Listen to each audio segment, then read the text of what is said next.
Today, solar energy hits a tipping point in China. Then, a nostalgic look back at tech companies that weren't Facebook. Can you say MySpace? And with the WeWork IPO just around the corner, why are some saying WeWork? WTF? This is Future Forward. I am Steve Rosenbaum. And I'm Alexis Cordato. Let's launch. Hey, Alexa. Hey, Steve. How's it going? You know, the last days of summer, I feel, I just want more watermelon. We all need more watermelon year-round. But you know what? Watermelon and corn. I could live on watermelon and corn. For me, it's those ripe heirloom tomatoes. Oh, yeah, I gotta say, and peaches. I'm pretty good with peaches too. Yes. All right, so we got a busy show. We got 3 chapters.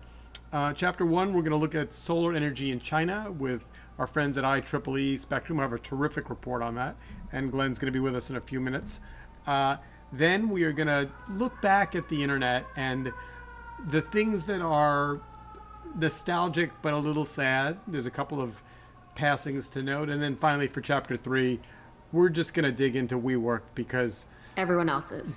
Because and by the way, it's a podcast, so I don't have to censor myself. What the fuck? Seriously. Right. All right. Yeah, seriously. All right. So we're going to start with chapter 1, and we're going to bring in Glenn Zorpet from IEEE Spectrum and ask him about what's going on in China. Hey, Glenn. All right. So our first segment, we're going to dig into solar energy. And Glenn, I found this article very surprising because I'm used to the U.S. being leaders in this kind of technology. I mean, tell us a little bit about what IEEE reported. Well, we reported something that is kind of interesting and a little bit unexpected, which is that grid parity, which is when you're talking about solar energy, it's the time at which the price of solar electricity generated by solar means, is equal as far as can be calculated with the price of grid electricity. That's called grid parity.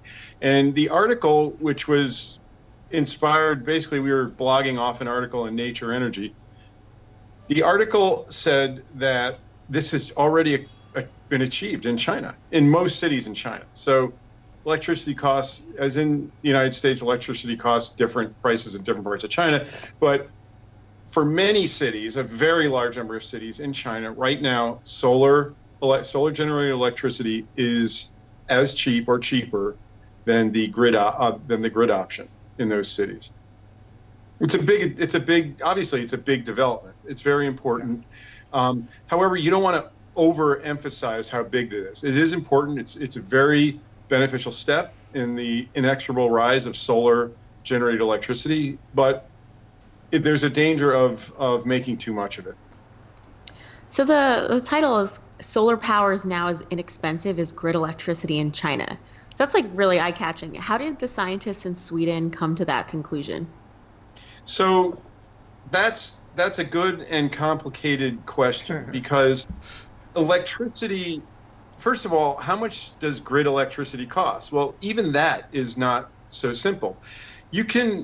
There have been a lot of studies, and you can say right now in the United States that throughout these great United States, electricity costs roughly 12 or 13 cents per kilowatt hour.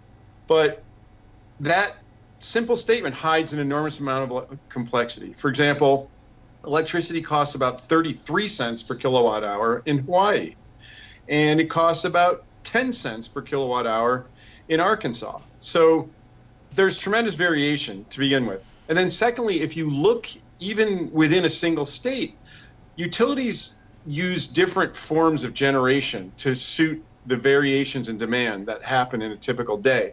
So you have what are called baseload plants, which are typically coal or nuclear, which just generate electricity all the time. They take days to start up and days to shut down, so they're just always going. But to accommodate the demand during the day when it gets hot and people turn on air conditioners and so on, there are what are called peaking units, and there are intermediate things, and the cost from those peaking units is much higher than the cost for, say, a baseload plant per kilowatt hour. So you can already see how even just saying what grid electricity is complicated. Now, when you look at the other side in solar generated electricity, it's also complicated because there's different kinds of solar generation. There are many thousands of plants that are on people's roofs. I mean, as we all know, you can, if you own your own home and you live in a certain part of the country where there's sunlight, it makes sense for you to put solar panels on your roof and generate some of your own electricity. But on the other hand, there are also what are called utility scale plants, which generate megawatts rather than, say, 5 or 8 or kilowatts, which is what you'd get off in a home plant.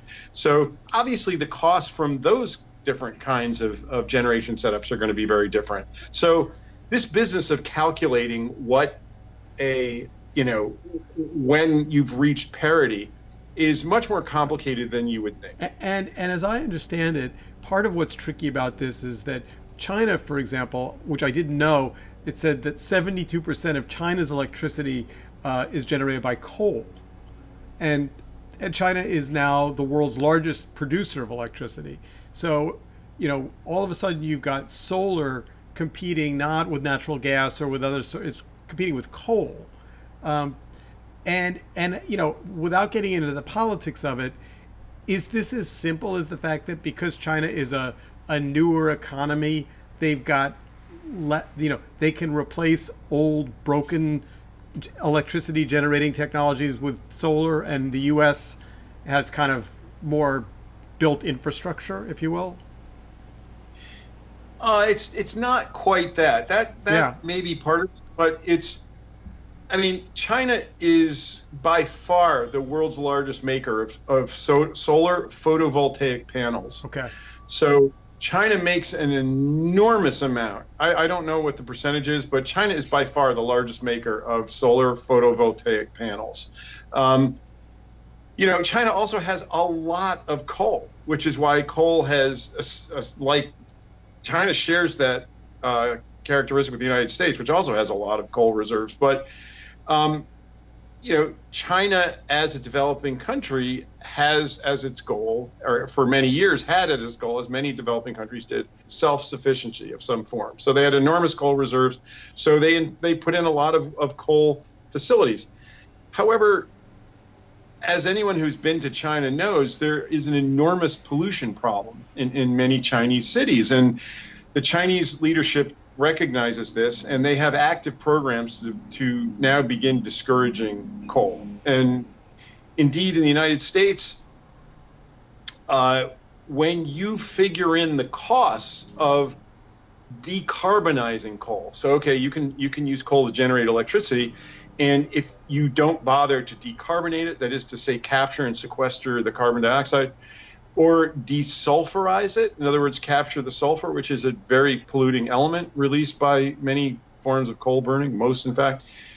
Coal can be cheap if you really don't care about carbon or sulfur or some of these other pollutants. However, all countries in the world, the countries left that have some significant form of coal generation, are moving to limit these emissions, carbon dioxide, sulfur, and others, and that's what makes coal increasingly expensive.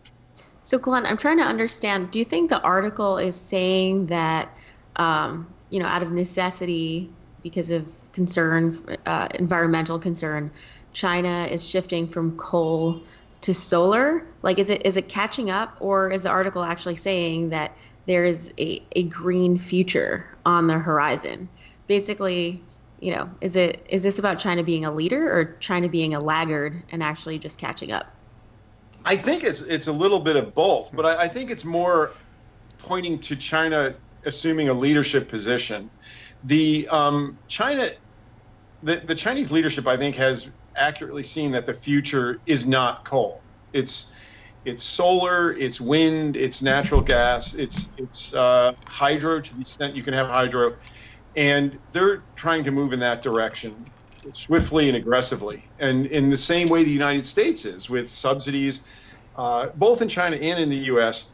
There are subsidies to encourage the use of solar power. So I have to tell you guys, I just came back from a week-long trip in West Texas, and driving for hours and hours, the only thing I saw out my car window was wind turbines. It was extraordinary. I had no idea that, and these were clearly used to be oil fields and are now wind farms. It was exciting, actually. It is. In the United States right now, roughly 4% of the total energy generated in any given year in electricity comes from wind, about 4%. And that might not seem like a lot until you consider the fact that the figure for solar is only 2%. So right now, in round numbers, there's twice as much energy generation in any given year that's wind as opposed to solar. However, that's expected to change. There are limited places in this country where you get steady 15, 20 mile per hour winds every day of the sort you need on land to generate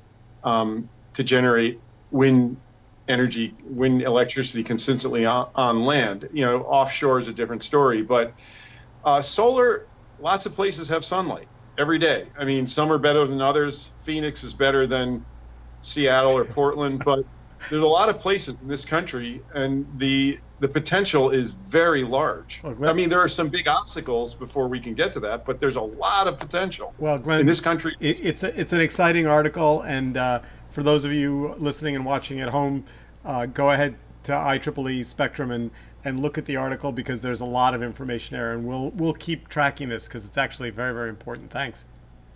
Thanks, Steve. Thanks, Alexa.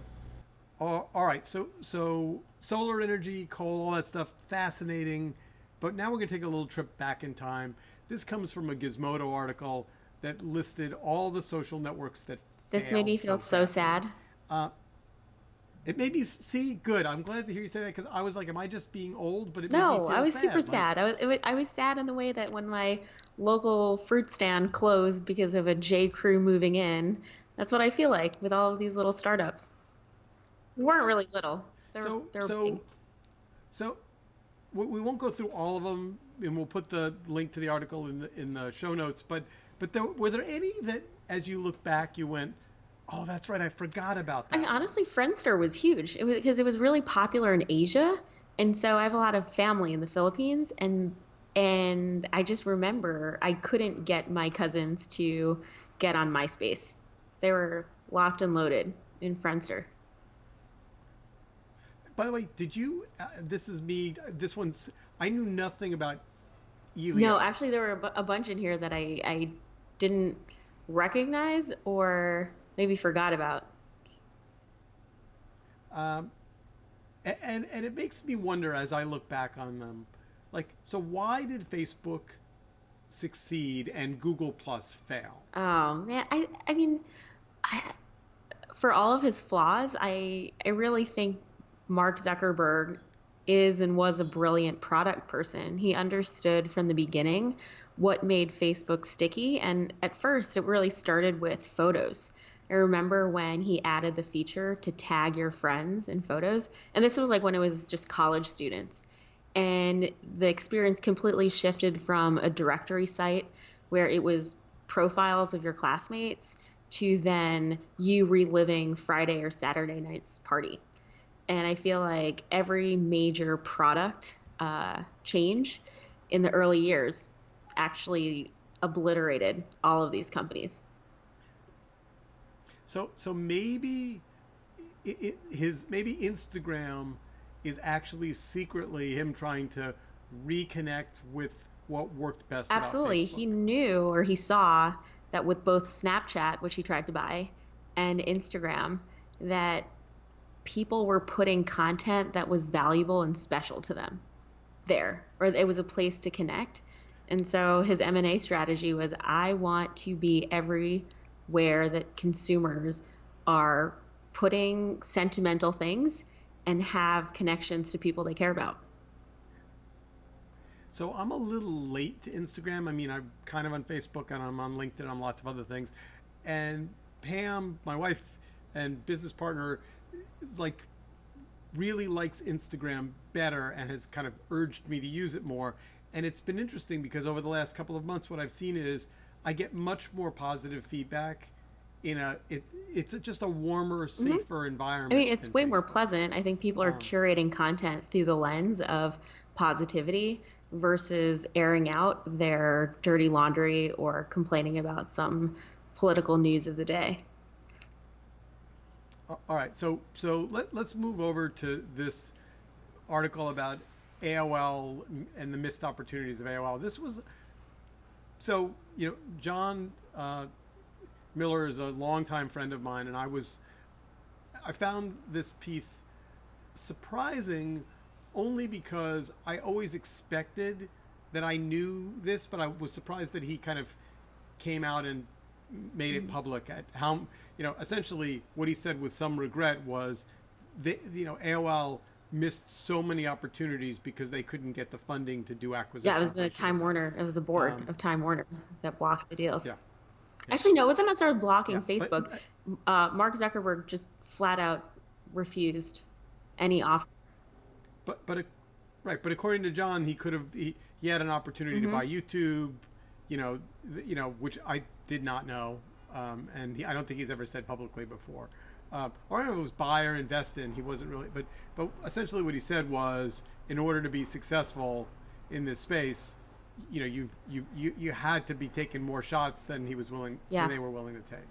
Um, I'm trying to stop the ad that's running on the page. All right, well, I'm going to shut that up. All right, and the last one in the coulda, woulda, shoulda category is Verizon kind of mysteriously shuttering their local news operation, FiOS One, um, and the quote from Verizon was very odd. Like, I mean, either Verizon is literally getting out of at all of its content strategy, which is possible. I mean, they just sold Tumblr for $1 or 10 million or Oh, people were like, something like "Oh, we could that. take out a mortgage and buy Tumblr. If only we knew." Yeah, yeah.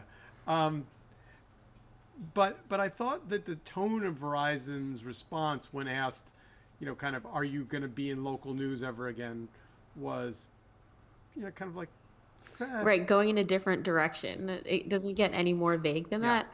I don't know. I mean, in general, though, whether it's local newspapers or local news channels, the outlook is bleak, right? Just across the board.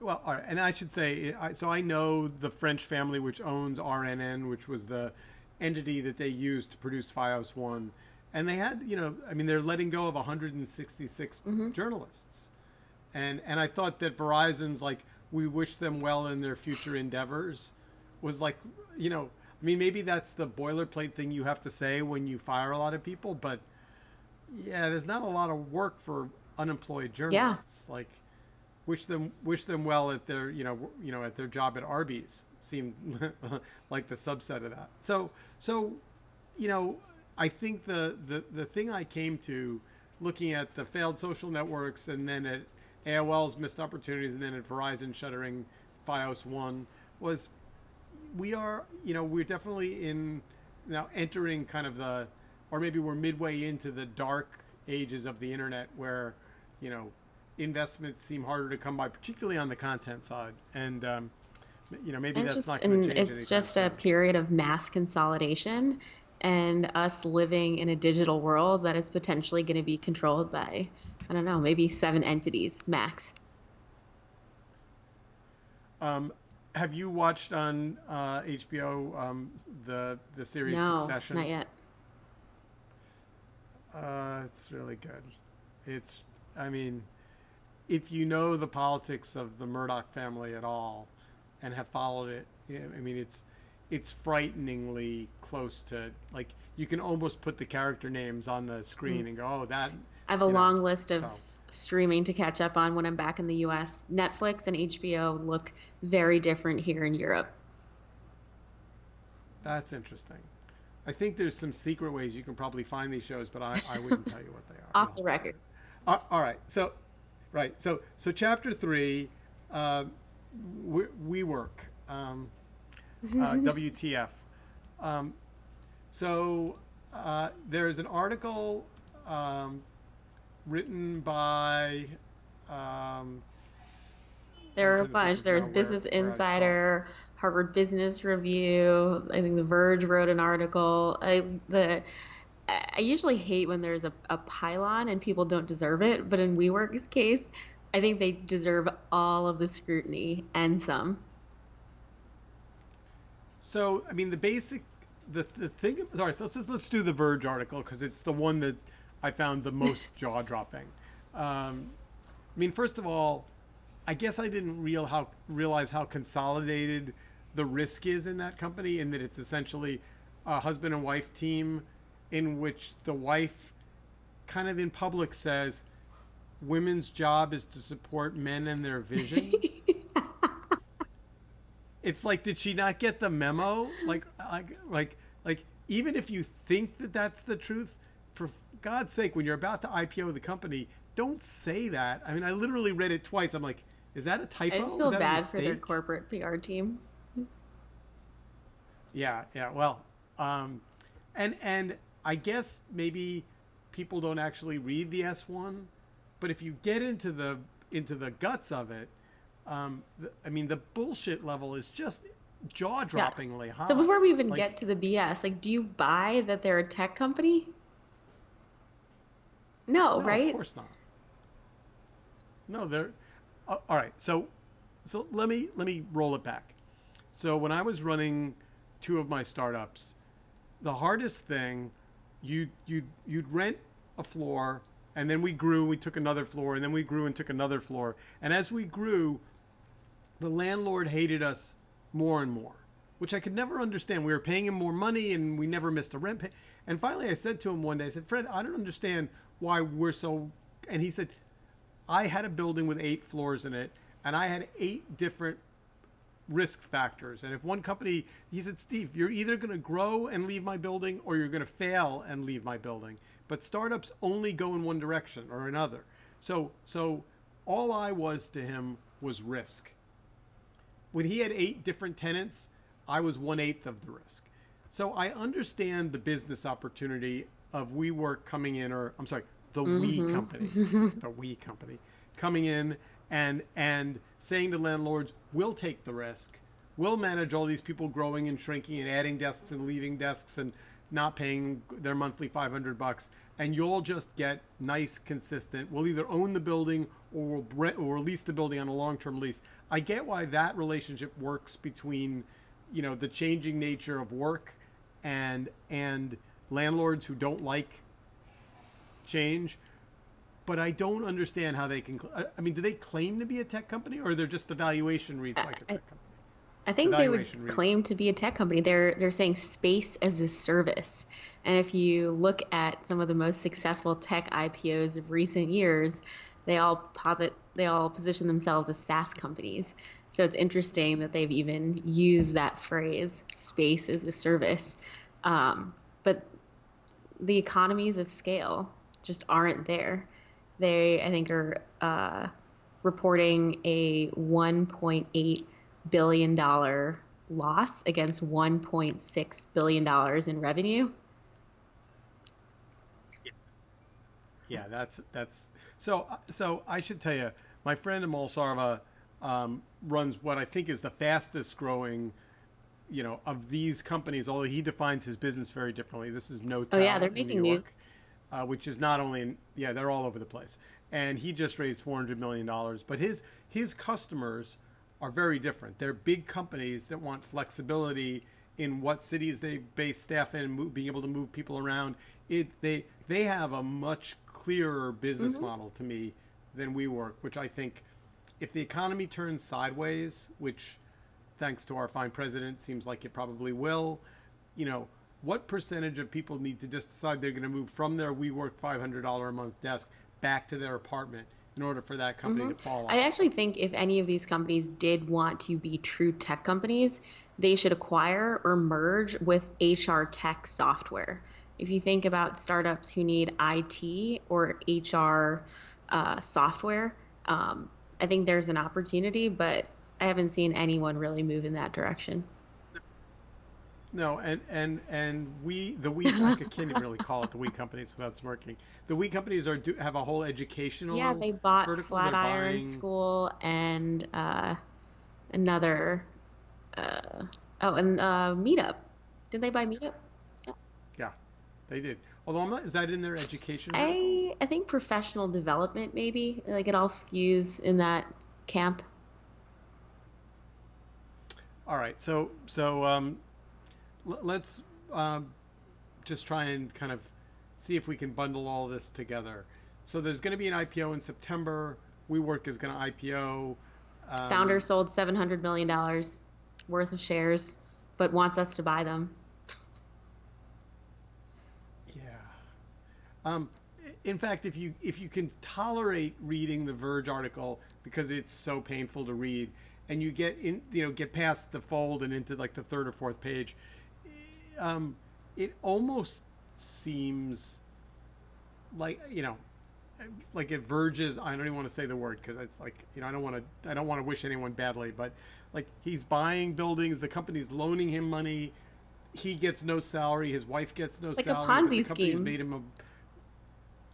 Yeah, that's where I was going. Is a little bit like, but like, how does that work, right? So if you're the founder and then you appoint the board, well, I mean, all right, so which does, I mean, the one thing that The Verge says, and I think it's reasonable, is the reason it's treated as a tech company is because SoftBank says so. Yeah, I don't buy that. I mean, well, no, but I'm just saying. I mean, SoftBank has been pretty remarkable in Hmm. its successes, and they've been putting in billions of dollars in great big dollops of I cash. mean, in a So, broad sense, one can argue that every big business or every growing business has to inherently be a tech business because digital transformation is inevitable, period. But it's a stretch.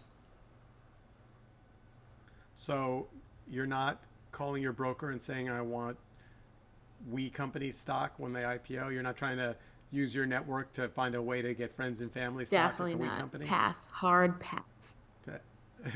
Hard pass. um, but but there are you know interesting kind of things on the horizon. There was an article, and I'm not gonna be able to remember where I read it in the last day or so, talking about the fact that despite the fact that Amazon uh, claims that its HQ2 is not going to be in New York, they have something like 1,000 open headcount for New York jobs, and they just took a big chunk of space somewhere Flatiron I mean Amazon is definitely on the rise on the East Coast, certainly Washington and Virginia, but I guess also in New York, despite the fact that they didn't get Hmm. the big headline. um, and I guess Bezos just bought a big apartment in New York and all Yeah. that good stuff. So um, I don't know. You know me, I'm like a big on remote so work. And so this notion of betting big on physical space and the future of work being tied to offices is just not really uh, in line with where I think the world is headed. I guess I've heard you say that before, but we've never really arm wrestled it. I've kind of come around a little bit, just because while I do a lot of remote work, I do find, boy, I get a lot done when I'm in the room with a couple Hmm. of smart people. Um, in part just because nobody's on their phone and nobody's buying stuff on Amazon while they're talking on their conference call. Like it, you're getting 100% of the attention of the people that are You'll physically never around you. replace in person. Like you and I have spent a lot of quality time in the same room, but for Yep. us to rent out a podcast studio every Sunday versus do it the way we're doing it now, it's basically saying like with WeWork or Amazon, you're making a really big bet that people are going to stay put. And I just think people want more fluidity in terms of where they're going to be and when. By the way, in that case, when the Notel IPO happens, that's the one to get the friends and family stock in, because that's Amal's whole vision is exactly that. It's about companies growing and changing and teams moving, and I mean he Yeah, it's essentially like a says server. exactly You that, want which to is dial it up companies. or dial it down.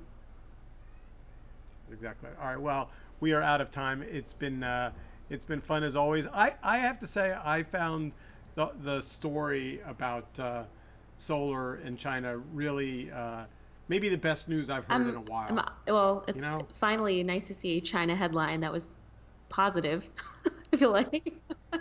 Yeah, no, yeah, fair enough. All right, well, All right, good we to are have you out of back, here. Steve. We'll see you again next week. See ya. Bye.